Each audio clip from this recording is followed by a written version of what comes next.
is recognized for 60 minutes as a designee of the Minority Leader. Thank you, Madam Speaker.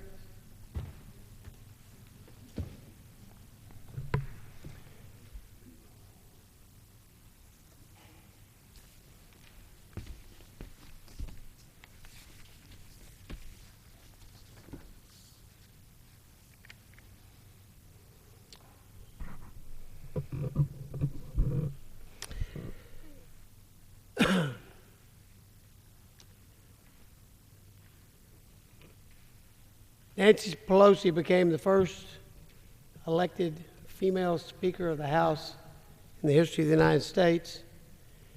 On November 16, 2006, she stated, "This leadership team will create the most honest, most open, and most ethical Congress in history." She still serves as our Speaker, and she also sits in the position in line to, in case of some horrible disaster, she's third in line to the presidency. The President of the United States said, "I campaigned on changing Washington and bottom-up politics. I don't want to send a message to the American people that there are two sets of standards, one for powerful people and one for ordinary folks who are working every day and paying their taxes."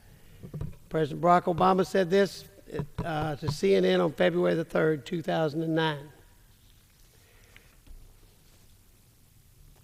So that was the stage that was set for the Democrat administration in this House and for the Democrat administration in the White House.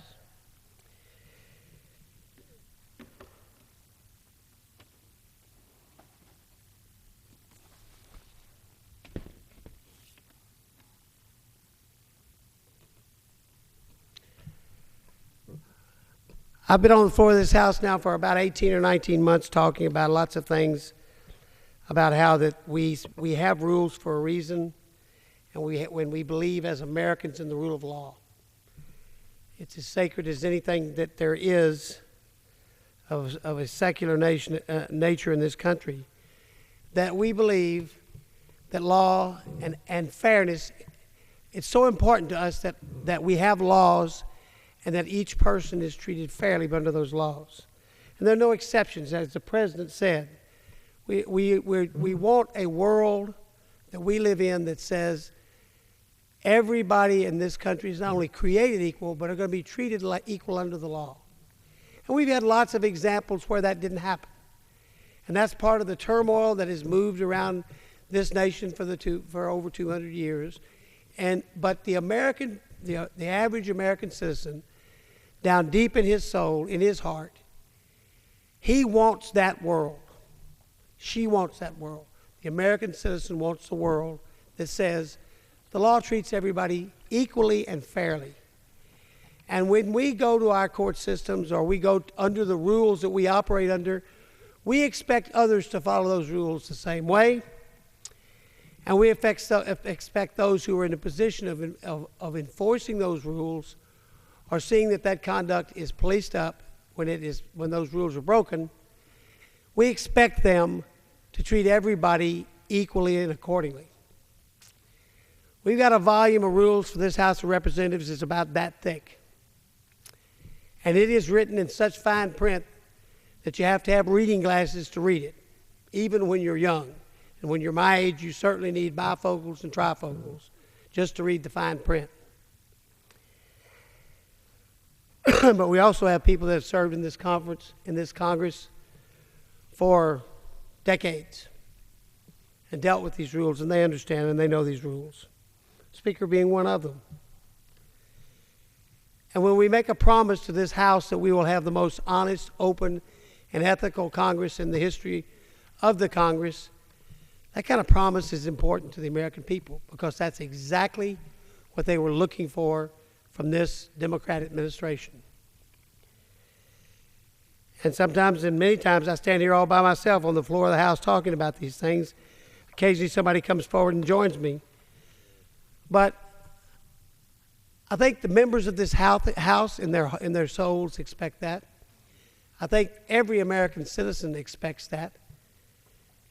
And we're now at a point where, after I've been talking for 18 or 19 months, almost every week, about the former chairman of the Ways and Means Committee, Mr. Charles Rangel, and the issues that he had. We have finally reached a point where the Ethics Committee has moved off high center and launched forward in this case. But just so we get an idea of why I've been standing up here and why my colleagues come and join me stand up here, let's just go through the timeline that we're dealing with and how long it's been going on. September 24th, 2008, the House Ethics Committee votes to open an investigation for soliciting funds for Charlie Rangel Center for Public Service, occupying rent-stabilized apartments, soliciting donations on congressional letterhead, and not disclosing or paying taxes on rental income from a Dominican villa. September 24th, 2008.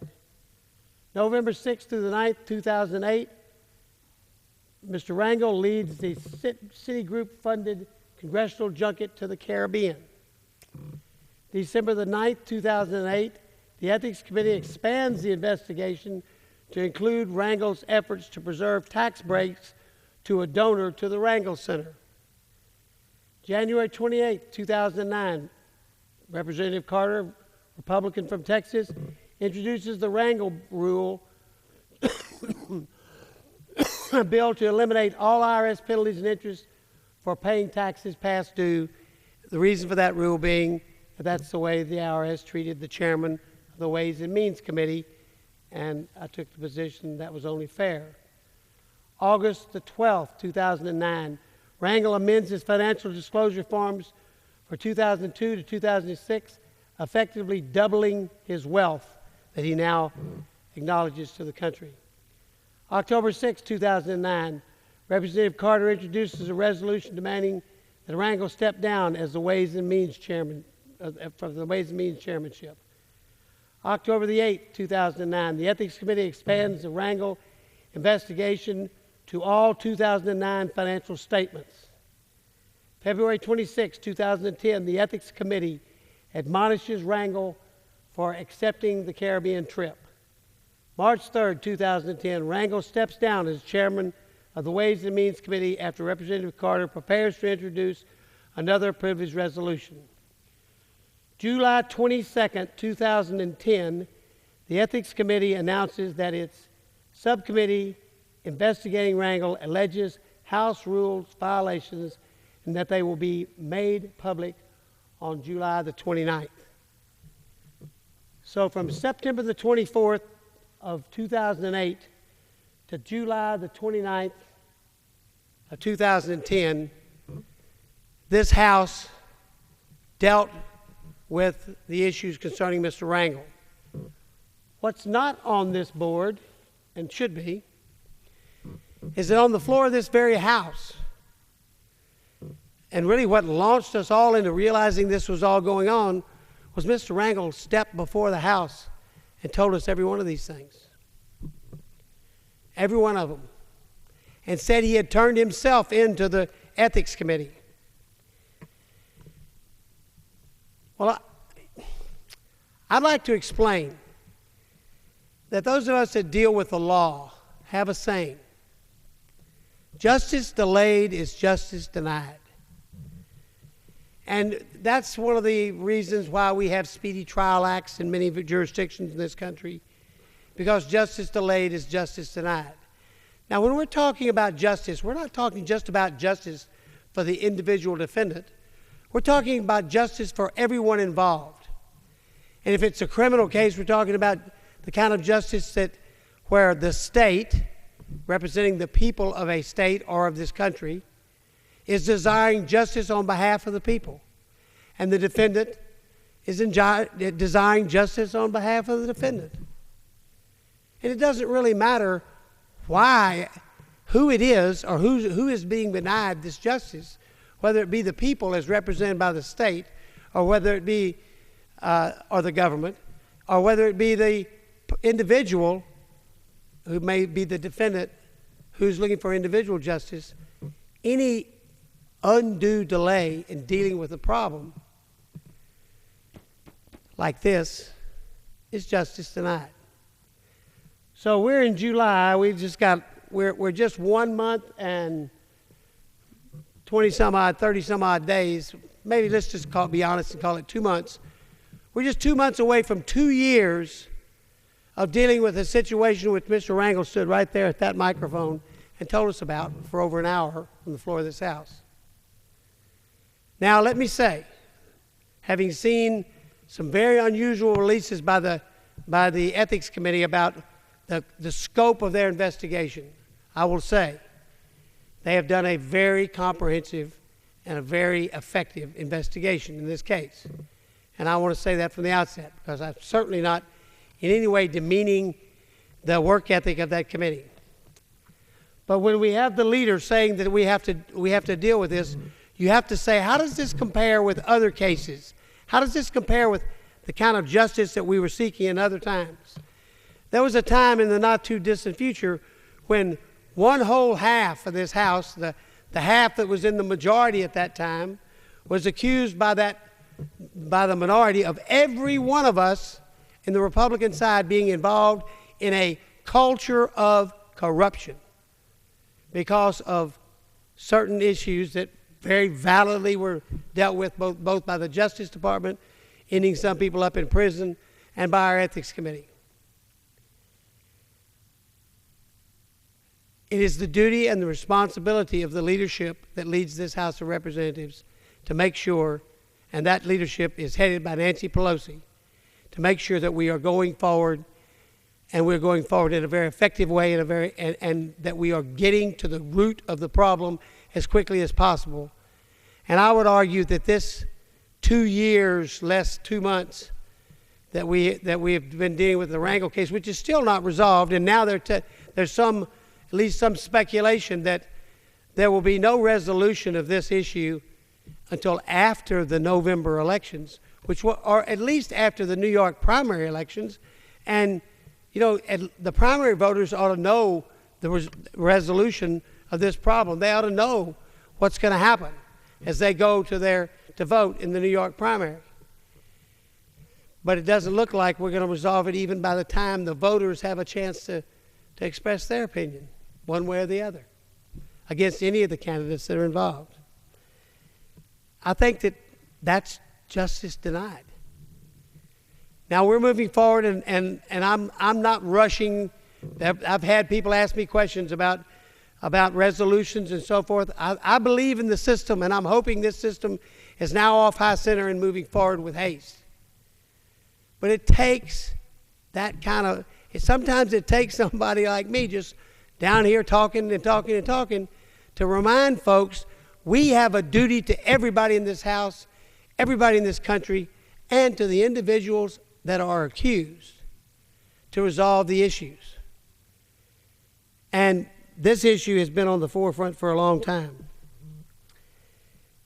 But if we don't get through this, just look what has happened in the period of time that Mr. Rangel was in charge of the committee. Major pieces of legislation that he ushered through this House. Maybe that's appropriate. Maybe it's not. We don't know. We haven't resolved this issue.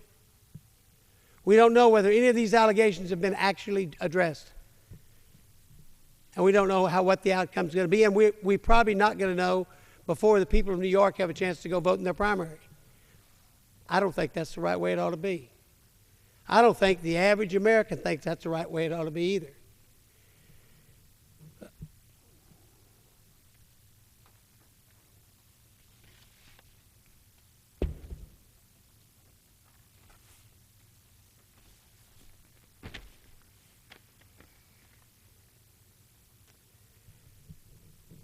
Here's a fairly recent, although I don't have a date on it, I apologize for that, statement from the Congressional Daily. Massa case still hangs over Dems, meaning Democrats.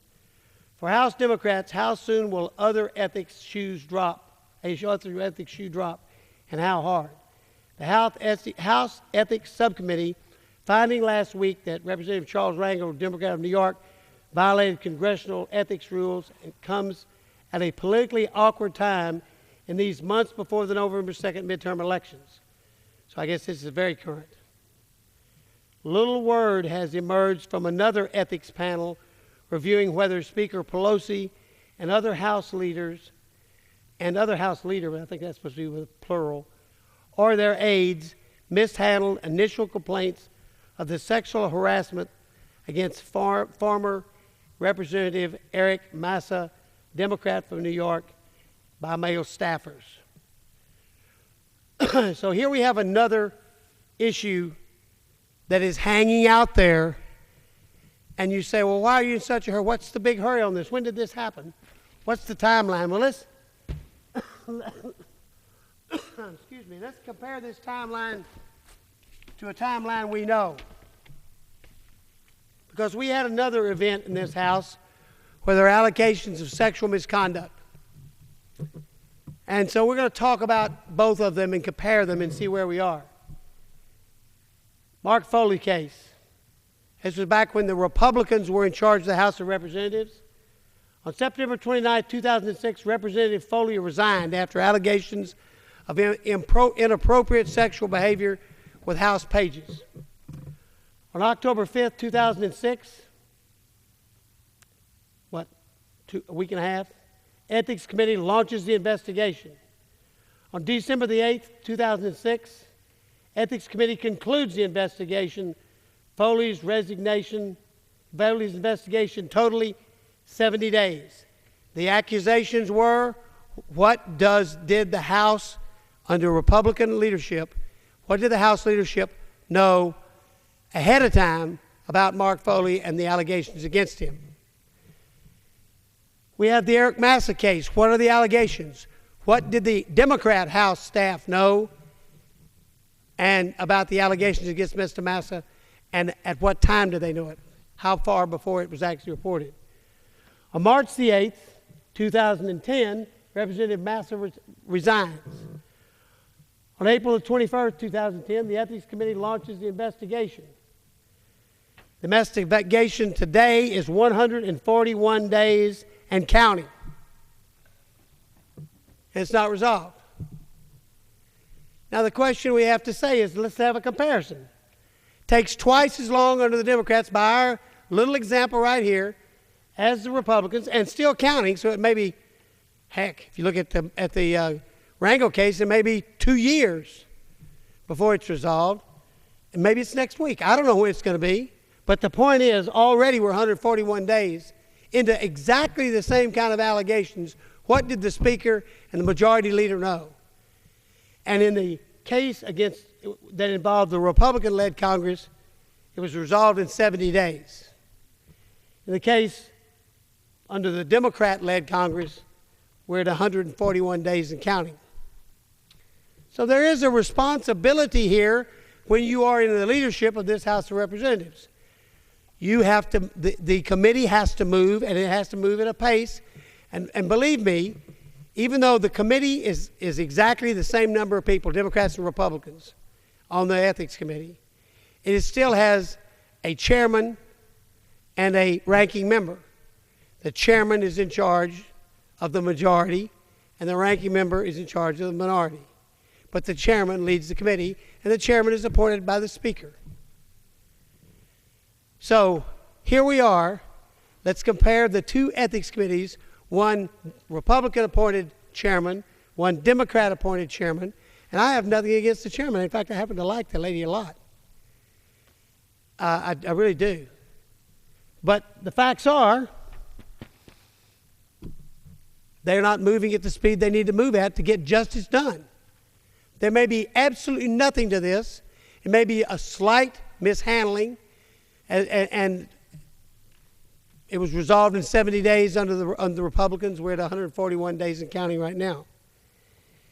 I think that's something we need to think about. I think it's our obligation as a member of this House to point this out to people. Point this out to the members of this Congress. Point this out to the American people. Because why should we do it? Maybe we shouldn't have, we wouldn't have such an obligation if the Speaker of the House hadn't told us that this was going to be the most honest, open, and most ethical Congress in history. In 200 plus years, it was going to be the most honest, open, and ethical Congress. With that kind of declaration by the leadership here, that kind of promise to the American people, then that promise ought to be kept. People are tired. They're tired, and that's why nobody likes us. I told somebody today, I said, you know, when your congressional approval is at 11%, you got to worry if folks at church and your folks in your own family even like you. It's not the way it's supposed to be. This is supposed to be an honorable group, and I think it is. I honestly think it is. But it's this kind of justice delayed, this kind of not letting us know what's going on, that is not open, and it's not honest. And I think I could almost argue it's not ethical. So if you're going to promise those things, you've got to deliver. And if you need to go down to the committee and say, I'm here to tell you what I know, step up and do it. Don't wait to be subpoenaed. Resolve the issue. It's fair to all involved, both the American people and the individual involved. That's what I've been saying for 18 months on the floor of the House. There are those who think that I am a hatchet man against Charlie Rangel. I am not. I have said it every time I've spoken. He is owed the right to have this matter resolved, just as much as the American people are owed the right. Now, the extent of the investigation was complex. The alleged occurrences in against Mr. Rangel were more difficult than the average stuff, because a lot of it dealt with stuff you have to deal with, taxes and tax lawyers and CPAs and who else? No, don't tell them what else. But still, we've got to break this cycle of accusations that die or go to sleep in the Ethics Committee. Somebody shouldn't believe if they turn themselves in, the thing will go into a bottomless pit, a dark hole, and disappear in the slow, snail's pace movement of the Ethics Committee. And every member of that Ethics Committee, on both sides of the aisle, are honorable people. So do not misunderstand that I'm in any way defaming any of those people. I am not. But we have lots of other things that have come up in this Congress that really haven't been addressed. Now, I'm not saying that every time somebody puts something in a newspaper that makes it automatically something that ought to go directly to an accusatory situation. But these are just some of the headlines that have happened in the last couple of years. New York Daily News: the FBI joins massive probe of sexual harassment, hush money, and cover-ups. Norm Dix is about to go from Mr. Boeing to Mr. Spending, the Washington Post. I'm not sure that should be in there. CQ says Waters, Representative Waters, calls TARP meeting for her husband's bank. Has that been looked into? I don't know. Landmark Legal Foundation files House ethics complaint against Conyers. Has anything been done about that? Roll call: Mollahan Charity got a rental deal. So allegations that Mr. Mollahan made some special rental deal to his charity. And the voters took care of that problem. Weekly Standard: GOP proposes earmark moratorium in wake of the PMA scandal. The PMA scandal was a scandal that involved, let's see, who was that?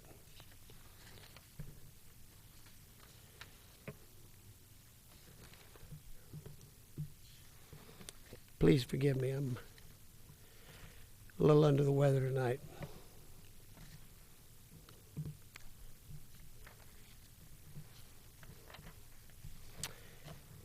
Congressman Pete Bisklowski has less than half the cash on hand for re-election bid that he did this time 2 years ago, but his legal bills keep growing. This is from this is from the Associated Press in 2010, July the 19th. Points out that he has spent $100,000 on legal fees since April. The Times of Munster reported Saturday that the new amount brights to more than $400,000. The total Visclosky has spent on expenses related to the federal investigation of the PMA group. PNA is suspected of making straw donations to lawmakers that conceal the true source of the money. PMA represented defense clients, including several Visclosky donors who received federal earmarks. So that's what that's all about.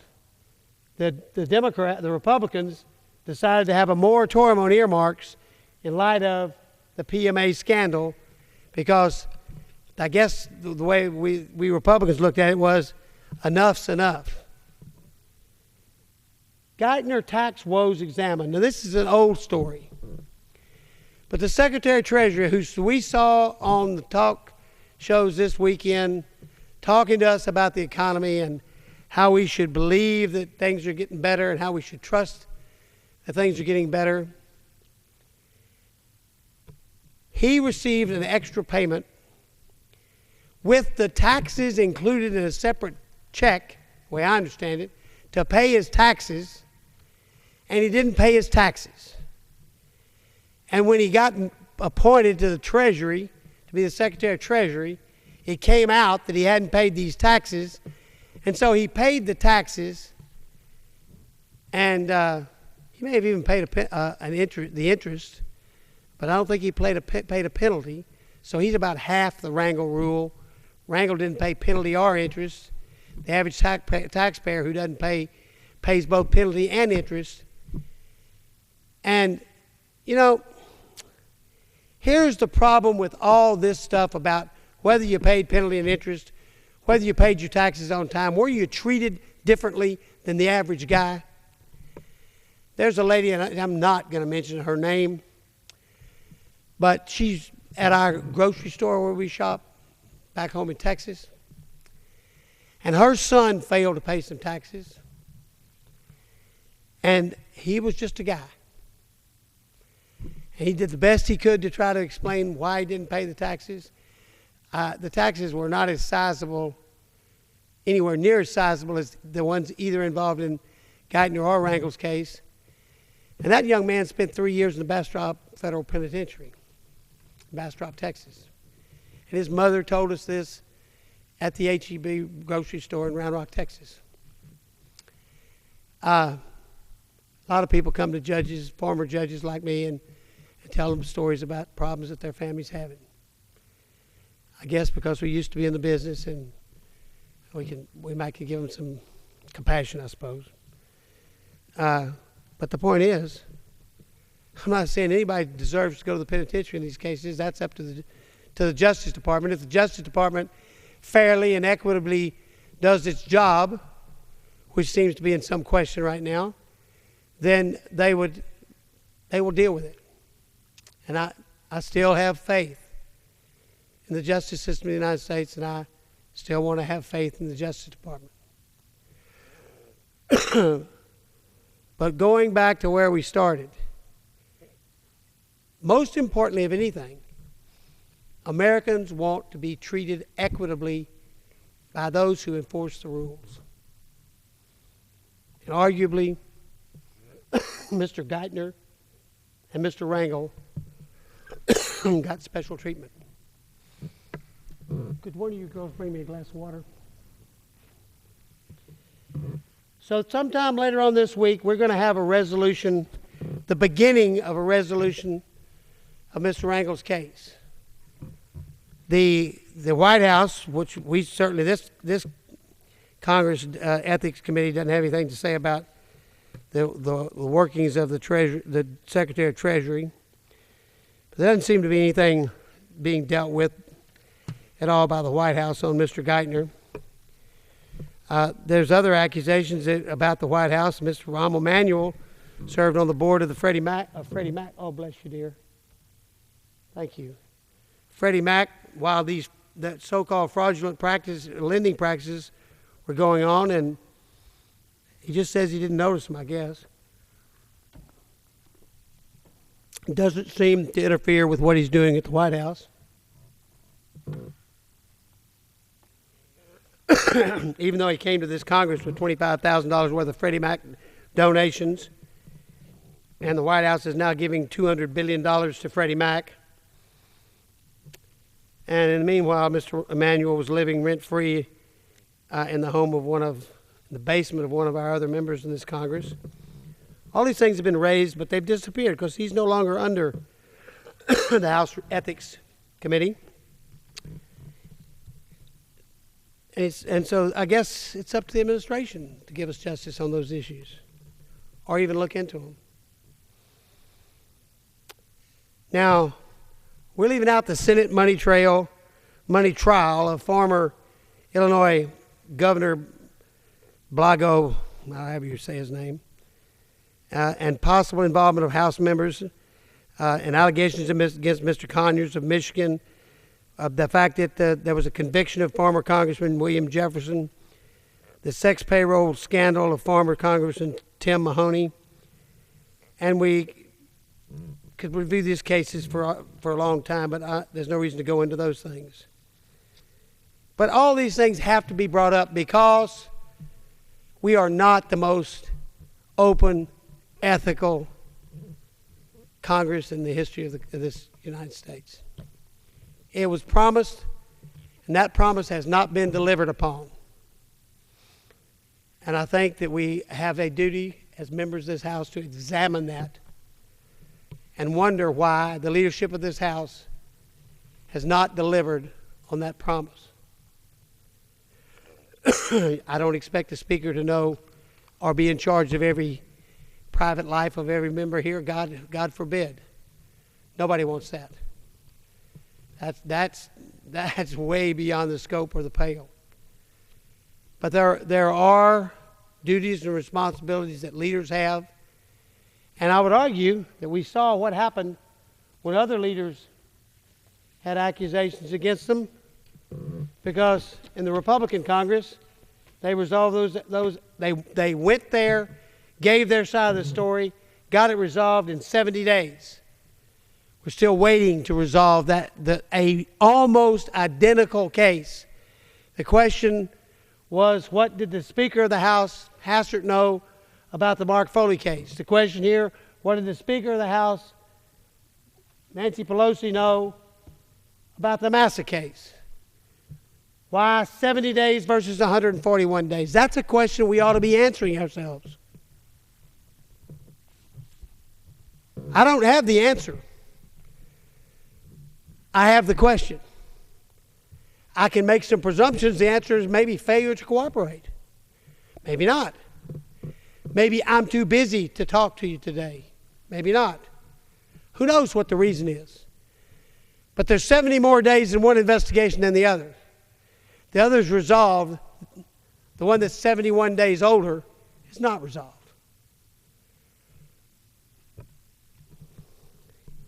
Justice delayed for anybody is justice denied. A reasonable amount of time to prepare your case, of course. Making a proper investigation, of course. I cannot fault any of those things. But especially when it involves those who are in leadership of the House, it would seem to me they should give an extraordinary effort to do what they can do to move the investigation along to a conclusion.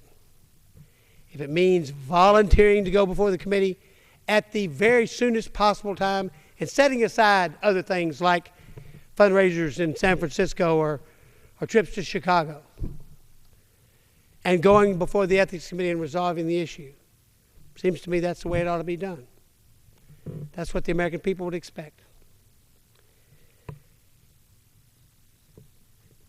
I want to commend the Ethics Committee for coming forward with the Rangel case. I take the position at this time that the process is now going forward after over close to a 2-year investigation, And I, for one, still believing in the system, believe that the system will do the right thing and move with haste to conclude this issue that is still hanging over Mr. Rangel's head and still hanging over the House of Representatives' head, and still hanging over the American people's head. This is the people's house. Everybody in here was elected by people. There was nobody in here appointed ever to this position. Everyone who ever served in this Congress served because they were elected by people. You can't say that about the Senate, but you can't say it about this House. So when I say the House deserves an answer, the American people deserve an answer, it's because they do. They deserve an answer. And I hope this thing will be resolved, and it would be very appropriate if we resolve at least some of the issues, if possible, before the people of New York are asked to cast a vote in a primary later on in the next few weeks. I'm not sure that's possible because we're about to go into recess, but it's a shame that we're not giving the information to the people of New York that they should have. I want to thank the Speaker for allowing me to come in here these many weeks and do this talk, and I will probably be talking about other things in the future. But we have so many things that we as people can disagree on, which is fine. That's what democracy is all about. But overwhelmingly, Americans agree that they want a justice system that works. And they want folks to follow the rules. And they want everybody to be treated, or given at least the equal opportunity to be treated fairly. And as long as I feel like there's people not being treated fairly or others being treated more special than others, I think it's my job and the job of every member of this House to step up here and say, that's not America. Madam Speaker, I yield back the balance of my time. Gentleman yields back. Mr. Speaker, I didn't realize